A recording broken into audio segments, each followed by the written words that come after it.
È una delle figure più care alla devozione cristiana ed in particolare siciliana. Lei, Lucia, è vissuta a Siracusa e morì martire sotto la persecuzione di Diocleziano intorno al 304. Per difendere la sua fede e la sua purezza patì sofferenze durissime ed atroci torture. Santa Lucia, patrona della città di Siracusa, è anche la protettrice dei ciechi, degli oculisti, degli elettricisti, contro le malattie degli occhi e le carestie.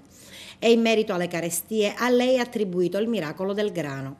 Anche Agrigento è particolarmente devota a questa santa. Festa alla chiesa di Piazza Ravanusella con degustazione di piatti tipici, in particolare della cuccia, composta da grano, frumento e legumi, che si rifà al miracolo che Lucia avrebbe fatto agli abitanti di Siracusa colpiti da carestia. A celebrare la Santa Messa, padre Matraxia. Sì, è un momento molto commovente perché vediamo in questa ragazza così giovane e bella che è riuscita a testimoniare il suo amore totale a Dio.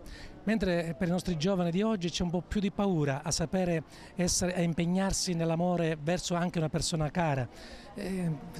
Se mi permettete anche una piccola riflessione, queste convivenze che si diffondono sempre di più, segno di una paura di impegnarsi, mentre Santa Lucia ha dato questa testimonianza di coraggio e di amore fino al martirio. E quella di oggi è l'ultima festa di padre Matraxia. Sabato prenderà possesso alla chiesa di Santa Lucia Don Giuseppe Lupo. Sì, esattamente, domenica prossima alle 11, e infatti viene anticipato anche l'orario della messa, verrà Padre Lupo perché inizierà il suo servizio in questa chiesa, che da ora in poi non sarà più parrocchia, quando il territorio viene accorpato a quello dell'Immacolata, ma continuerà ad essere officiata come santuario, così come San Calogero, che pur non essendo parrocchia però è officiata con la celebrazione della messa, delle confessioni e quindi anche della devozione ai santi.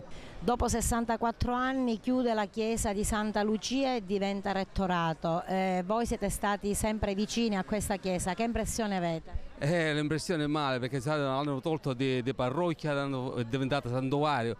Questo a tutti i parrocchiani, diciamo, non è che se parrocchiani ci dispiace questo.